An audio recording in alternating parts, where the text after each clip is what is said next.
An excerpt from The Lies of Locke Lamora by Scott Lynch. Interlude. The Daughters of Camorr. The first true revolution in Camorr's criminal affairs came long before Capa Barsavi. It predated his rise by nearly 50 years, in fact, and it came about entirely as the result of a certain lack of self-control on the part of a pimp called Rude Trevor Vargas. Rude Trevor had a great many other nicknames, most of them used privately in his little stable of whores. To say that he was an intemperate murderous lunatic would wound the feelings of most intemperate murderous lunatics. As was often the case, he was a greater danger to his own whores than the marks they plied for coppers and silvers. The only protection he really offered them was protection from his own fists, which could be had by giving him all but a tiny fraction of the money they worked for. One night, a particularly put-upon whore found herself unwilling to participate in his preferred evening diversion, which was to take his pleasure from her mouth while pulling on her hair until she screamed in pain. Her bodice dagger was out before she realized it. She planted it just to the left of Trevor's manhood in the joint of his thigh and slashed to his right. There was an awful lot of blood, not to mention screaming, but Trevor's attempts to first fight back and then to flee were greatly hampered by the speed with which his life was gushing out between his legs. His former whore pulled him to the ground and sat on his back to keep him from crawling out of the room. His strength ebbed and he died in very short order, mourned by exactly no one. The next night, Trevor's Capa sent another man around to take over Trevor's duties. The women in Trevor's old stable welcomed him with smiling faces and offered him a chance to try out their services for free. Because he had a small pile of broken bricks where most people kept their brains, he accepted.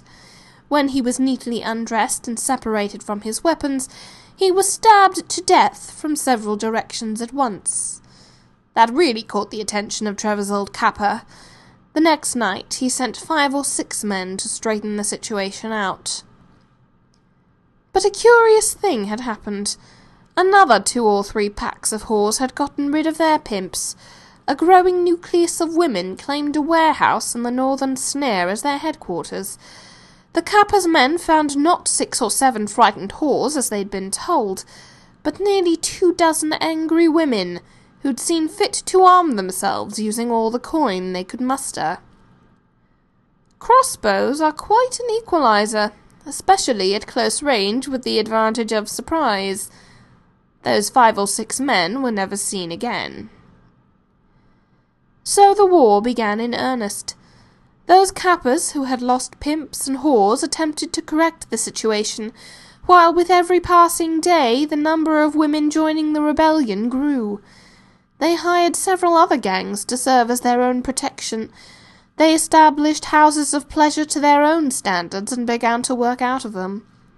The service they offered, in comfortable and well-appointed chambers, was greatly superior to that which could be had from the gangs of whores still run by men, and prospective customers began to weigh in with their coin on the side of the ladies. There was a great deal of blood.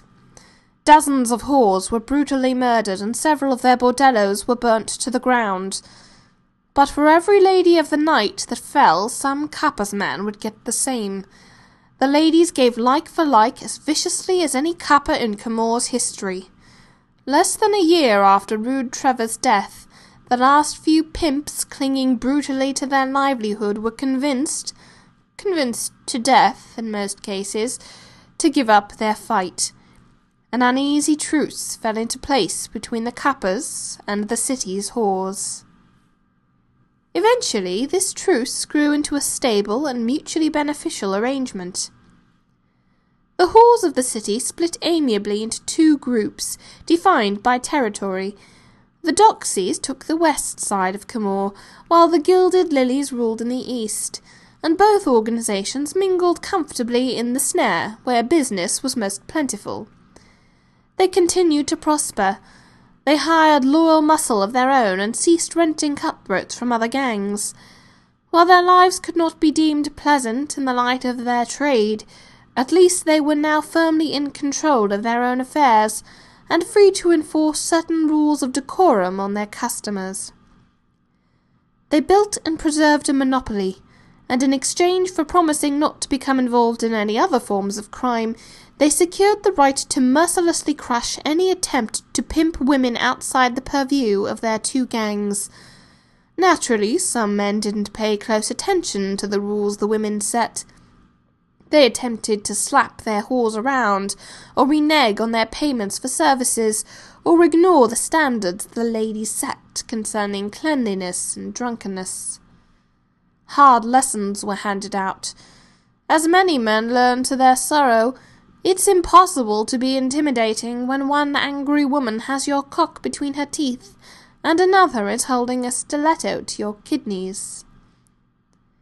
When Vencarlo Barsavi slew his opponents and rose to prominence as the sole Capa of Camorr, even he dared not disturb the equilibrium that had grown between the traditional gangs and the two guilds of whores.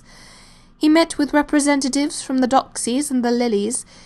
He agreed to let them preserve their quasi-autonomous status, and they agreed to regular payments for his assistance. Payments, as a percentage of profits, significantly lower than any other dues paid to the Capa by the right people of Camorr. Barsavi realized something that too many men in the city were slow to grasp, an idea that he reinforced years later when he took the Berengia sisters to be his primary enforcers. He was wise enough to understand that the women of Camorr could be underestimated only at great peril to one's health.